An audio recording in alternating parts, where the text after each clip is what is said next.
right, good morning, everybody. We got a lot of papers to sprinkle out here today, so a lot to talk about today. Thanks for joining us for COVID update today. Really, we're going to spend a lot of time today talking about one of the larger issues we have in our city right now. We have obviously what we're calling or has been identified as a hotspot at Smithfield Foods, and really, we have only found out about the heat of this hotspot in the last 48 to 72 hours. That's something, to me, that's been a good reminder of how quickly this virus can spread and does spread and the contagiousness of it. And it really reinforces the messaging we have been saying all along. And so the case growth at Smithfield has been very large. And I just got off a call, about a half-hour call with the CEO of Smithfield, as well as the local plant manager at Smithfield, to understand the mitigation efforts and the strategies that they're undertaking there. I got to be honest, I went to the call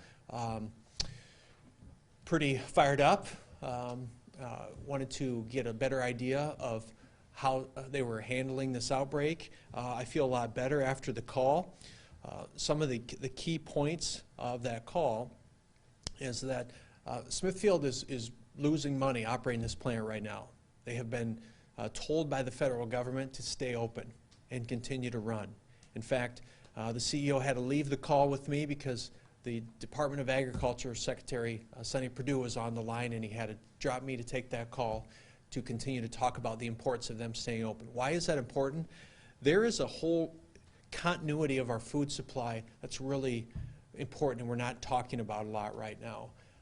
But all you have to do is go to a grocery store or go to a meat counter and see the limited supply in front of you to understand that there's a reason why our meat packing, agricultural processing facilities are critical infrastructure, and they are being told by the federal government, please stay open. Ken's point to me was, the easiest thing for me to do right now would be to close the plant. That'd be the easiest thing to do. We're staying open because of the continuity of the food supply, which we're being asked to continue and not disrupt right now. They have decided to do a 3-day closure from April 11 to 13, a paid 3-day closure. They just announced that about a half hour ago maybe. What that will do is allow Smithfield to retool some of their line setups and so forth to ensure proper social distancing and proper procedures within their plant, many of which they've already been adhering to. Our Department of Health is actually over at Smithfield as we speak, doing kind of an inspection and talking with their leadership on the strategies that they're doing right now internally, both pre-shift, on-shift, and post-shift. And so what we're finding, though, and this is a big challenge we have in our community, is I believe, for good reason, that the spread we've seen at Smithfield is not necessarily happening at the plant itself. It's happening when people leave the plant and go home. So we have communication issues we have to continue to work on, and mitigation issues that need to happen within the homes of those employees. I think of particular importance is going to be our Hispanic and our Nepali communities. Those are two of the largest immigrant populations we have in our city. And they're being hit the hardest with the outbreak at Smithfield. So we're already working on some targeted communication strategies with those two populations specifically. I did a Facebook Live about a week and a half ago with 2 Nepali leaders. It's got more views than any other Facebook Live I've done during this whole outbreak, and they get a lot of views. And it's getting shared and reshared. They're hungry for information, and we're taking our commitment seriously to better educate those communities on the right social distancing practices they need to take at home. You know, the State Department of Health plays the lead role in the contact tracing, it's called, as well as the quarantine and isolation efforts in that. So we just had a call with the State Department of Health this morning. So we're taking our cues from them on the contact tracing and the isolation of those folks. We're working alongside them, providing them the resources they may need. Let's see, we also talked a little bit with Smithfield just about the vulnerable populations that are in their plant. They have 119 employees that are over the age of 65 that they all of a sudden take that hit to their workforce. And now I want to be clear that right now the proper approach is not to simply say we need to shut down the entire plant for many of the reasons that Ken Sullivan stated, but also there are a lot of housing and income challenges that would create in our community right now. So the best approach we can take is an approach where we're working hand in glove with Smithfield, with the State Department of Health, with their health insurance provider, Avera Health, and you're going to hear from Mike Elliott in a second here about what Avera is doing on that also. And so know that we're taking the Smithfield situation extremely, extremely seriously. Now, I will say a piece of good news is that you look at the growth of cases in our community over the last few days, and if you could just remove the Smithfield outbreak, we've seen pretty minimal growth in Minnehaha and Lincoln County. So that's encouraging, okay? That tells me the social distancing, the impact of some of the executive orders, the regulations that we've put into place are working. Now is not the time to let up on those because say, oh, attaboy, we've done a good job, I'm going to kind of take my foot off the gas. It's the opposite. Now is the time when we really got to buckle in and stick to those even more. So, you know, in closing, before I turn it over to these guys, I want to say two other things. You know, if it's not clear, the rate at which this virus spreads is really intense. And we've seen it before in other cities and communities. Now we've seen the intensity of that growth and what that can look like in Sioux Falls. So our top priority continues to be public health and minimizing the spread of this virus. That's why we're taking the work we're doing with Smithfield and the conversations we're having with them very, very seriously. I'll be honest, that was a very heated call we just had for the last half hour. They're mad, I'm mad, it's tense. They're being told by the feds to stay open. I'm being told I need to protect this city, so we're working together. Tension is good. It's a good tension. It's a healthy tension, but there's certainly tension. And I think tension leads to progress. And so I want the community to know we're working really hard with that employer. So for businesses, please take this call to action that we're making to Smithfield as well, which is we can't emphasize enough the importance of your businesses taking the right precautions now so that you don't get to a point where you have 10, 20, 40 to 80 cases over the course of a couple days. I still, today, April 9, am still hearing of businesses that are operating like they've always operated. It's not here, it's not in my business. Go talk to Mark Wiggs, the plant manager at Smithfield, and ask where he was a week ago and where he is today. And so you need to be implementing good, smart business practices now. And if you're not, if you're an employee and you don't feel your employer is providing a safe working environment, you need to talk to your employer. Don't talk to me, don't come to the mayor. You need to go to your employer and say, listen, watch the mayor's press conference. He's speaking right to you. You need to do that. So please take that seriously, businesses, business owners. You have a responsibility, not just to your employees, but all the hundreds of contacts your employees then have once they leave your facility. So proud to have Mike Wilde and Mike Elliott with Sanford Health and Avera Health here with us today. I'm going to turn the floor over to them to give some updates that they've seen from the healthcare side of things. So I'll start with Mike Wilde from Sanford Health.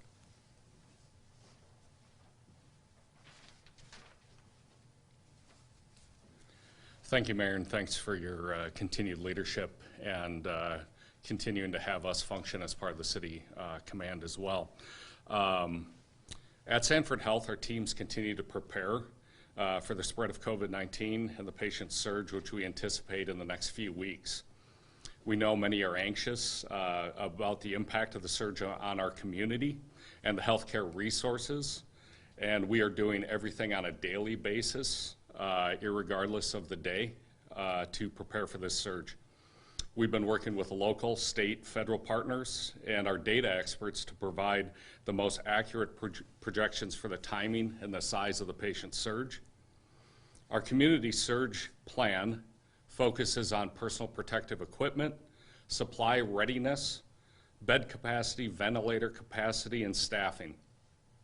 We're working hard with our teams to ensure we can continue to provide exceptional care to our patients at every stage of this surge. From a testing standpoint, I'm pleased to share that Sanford last week launched a new rapid coronavirus test. This is another significant step in our community and our response to this virus. It enables us to deliver results within 90 minutes. That 90-minute test is being used for those most in need, so our highest priority patients in the hospital, along with our healthcare workers and elderly or vulnerable population in long-term care facilities, and patients with issues such as immunosuppression. Also patients in our procedural areas for theirs and our staff's protection. Just this week, our lab surpassed 5,000 coronavirus tests, and we expect to hit 10,000 in the next couple of weeks. This level of testing enables us to deliver responsive, high-quality care to our patients and provides an accurate view of the progression of the virus in our community. In regard to safety measures, this has been a rapidly evolving science, even in the last week. At Sanford, we began masking our forward-facing or patient-facing employees, caregivers, and did that in the last week. That was based on rapid science, which a couple of weeks ago we probably were not supportive of, nor was the Centers for Disease Control, and have responded to that rather quickly for the protection of our staff in addition to our patients. We've also started temperature monitoring as of yesterday, our employees as they enter the facility, in addition to screening for symptoms. This was supported by the Centers for Disease Control last night as well, and again for the protection of our staff and protection of our patients. These comprehensive actions will help our community, keep our community safer, which is our top priority, your health. Every day our community is coming together to strengthen our response to this rapidly changing situation. Very humbling stories that occur on a daily basis of the community coming together. There are students right now that are participating in online learning, things that they never thought they would do, things that teachers never thought they would have to do, and they're holding down the fort at home while healthcare workers, first responders, service industries, vital industries are continuing to do their job. So they're doing a great job. Certainly need to continue to be patient. This will pass, and thank you.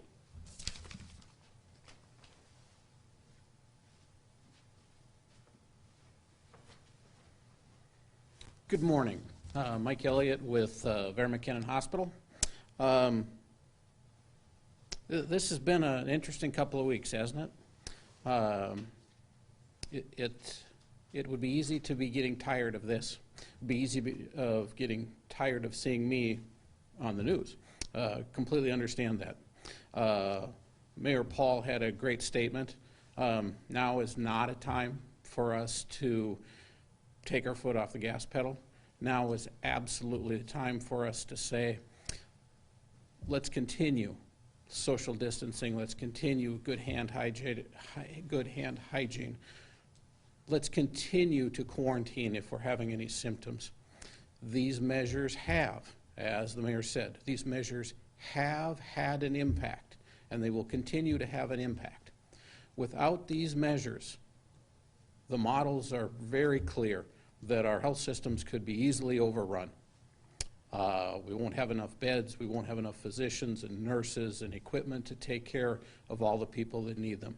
So it is vitally important that all of us continue to do everything we can to flatten the curve to mitigate the spread of this disease. Avera, I want you to know, is 100% supportive of the mitigation strategies that have been put into place so far. We think they're just absolutely essential. While we are focusing heavily on mitigation strategies, those of us at Avera are also day and night planning for the worst of a potential surge. We are doing everything we can to maximize our people, our beds, our equipment, our supplies, so that we can, as we always have, be dedicated to taking care of people in this region. We are anticipating seeing a larger volume of patients in our hospital than we have ever seen before. And how do you possibly prepare for that? I guarantee you it is, the planning is going on day and night. As a matter of fact, a little bit later today, we will have a formal press release announcing some of our plans regarding surge capacity. We are going to convert our Prairie Center, a 5-story building on the main campus of our hospital, into a 150-bed hospital. That is not the extent of, but it is an example of the surge planning that we are undertaking. Patients that typically receive care in the Prairie Center will be notified of any changes in the location of their clinic sites as we go forward. But I just want you to know that although all of us are hoping and praying for the absolute best here, as a healthcare system, we can't afford to do that. We have to be absolutely prepared for the worst. Very humble, very proud to be a part of the city EOC, to work with the mayor, the state officials, our partners at Sanford Health. It is, even though we're practicing our social distancing, it is nice to see us as a community and as a state come together in the way that we have to try to protect all the people in our region. With that, I'll turn it back over to the mayor. Thanks, everyone. All right, any questions this morning for myself or either of the mics? Yes, sir. What do you say to residents who are concerned that the 3-day shutdown of Smithfield? The question is, what do I say to residents who feel that the 3-day shutdown at Smithfield is not enough? Say a couple things. One is, based on the call I just had, people need to know this company's taking this really seriously. All right? So the 3-day shutdown, which is also paid, by the way, is needed right now to give their employees a pause and to give Smithfield a pause to ensure that they're operating the absolute safest environment for their employees right now. I will tell residents this. April's going to be tough. May is going to be tough. There will be other Smithfields that we'll be talking about. There will be other hot spots. And we have to just deal with them as they come. We have to work with the private sector as they come. Our concern all along, and the main thing we're watching, is the capacity of our healthcare providers. So we want to be sure that whatever these organizations are doing, they're doing with the primary goal of flattening the curve so that we don't put a lot of strain on these healthcare systems.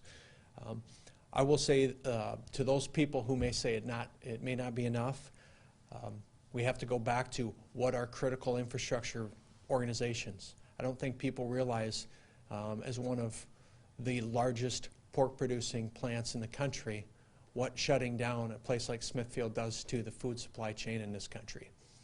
And so we also have a responsibility to that, to the federal government, which has issued very clear guidelines on what we as local officials have to do to ensure some continuity in that food chain. And so we take that very seriously. Can you tell us when the first case was reported at Smithfield, and did they report and contact the city with that? I can't tell you that. The state handles all that. So again, the State Department of Health has the jurisdiction over the case reporting, the contact tracing, and so forth. So sometimes I think there's maybe a little lack of clarity on, well, whose jurisdiction, quote unquote, is this to respond. We get our information from the State Department of Health on where they see cases, when they see cases. I can't give you an exact date of when we heard about the first case because they don't tell us. We have 300 and some cases in the state. I don't know where all those people work, what they do. What they will tell us is after they start seeing a trend, they say, hey, we got a hot spot brewing in Smithfield, and really the last 72 hours is really when we found out that we have some challenges we got to work with there. Just in case if the 3 days is successful and they go back to work, what happens if it starts to spike again? We'll just kind of go in spurts? Well, I made it clear on the end of my call. I said, listen, 3 days is good. If this doesn't calm and we don't see some changes happening here, there's probably going to be a call from me to take more drastic measures at that specific place. Now, again, I think they're doing all they can. The challenge is when those 3,500 employees leave out of there and they go back to their apartments, their houses, what are they doing at home? Because that's where in my opinion, I think the spread is occurring. One of the safest places you could probably be is within some of these organizations that are doing enhanced cleaning and hand washing and sanitizing and temperature checks, and they're doing so much right now. It's when those employees leave, and that's why the communication to those immigrant communities. Again, we talk about Hispanic and the Nepalese, but there's 80-some languages, I think, spoken within Smithfield. There's a ton. So the communication challenges are great, and that's why now that we know where the primary cases are coming in terms of the language spoken, it's going to help us do a better job of identifying and educating those folks. And what about the people concerned with the food coming out of Smithfield being contaminated? Questions, the food coming out of Smithfield being contaminated. Virus will not travel with food. So you can feel safe to eat Smithfield food, to eat Smithfield pork, to eat meat, period. Unless you're vegan, vegetarian, eat meat, it's fine. Shouldn't be a concern about that. I don't know who would best answer this question, but Governor Milne announced recently about a 100-bed facility coming to this area with the help of the National Guard. What update can you possibly provide from that perspective, and how the healthcare systems are working together to get ready for that? I'll let Dr. Wilde speak to that. The question was about the 100-bed kind of surge capacity or quarantine facilities that we may set up with the help of the National Guard that the governor announced, and I know Dr. Wilde's been in a lot of those conversations. Thank you. Thanks for summarizing the question. We are working very close, as I said in my statement, as Dr. Elliott said as well. We're working very close with all levels of governance, including the state. That is in the planning stages right now, with expectation for that to rapidly move to the operational phase as well. Is it going to be 100-bed? Is it going to be bigger, smaller? That's to be determined. We do have a call with the state, with both healthcare facilities tomorrow to get rapidly moving on that, and we've had great cooperation and communication from the state in that regard. Has a location been decided yet? That's also being looked at to best provide, because when it comes to a facility like that, what we really need to look at is infrastructure and things that, you know, speaking for myself, it's pretty easy to take for granted, things like laundry, food, cleanliness, things of that nature, in addition to oxygen and other medical services that are needed. And so how can we best identify a facility in the city to serve all those roles in the most efficient manner to get it up and running as soon as we feel necessary? Any other questions this morning? In regards to Smithfield, after the conversation, are you confident that they've learned and are still learning, and you're learning, and what we can do better for the future Smithfield that you said may be coming up? Yeah, the question was, after the conversation with Smithfield this morning, do we feel that feel comfortable with their response and that they're learning about this as we are? You know, I think the interesting part of this is you can't look back and say, okay, how do we respond back in '94 when this happened? And what do we do in 2002 when this happened? This hasn't happened. This hasn't happened to a Smithfield. This hasn't happened to a city, at least for 100 years. So a lot of the playbook's being written as we go. So these businesses are having to respond as we go. Look how many businesses have employees that are working from home who have said for years, no way will we allow our employees to work from home. In the course of 10 days, they had to figure it out, and now they're doing it. So businesses are having to be so nimble and change their operations and practices so quickly as a response.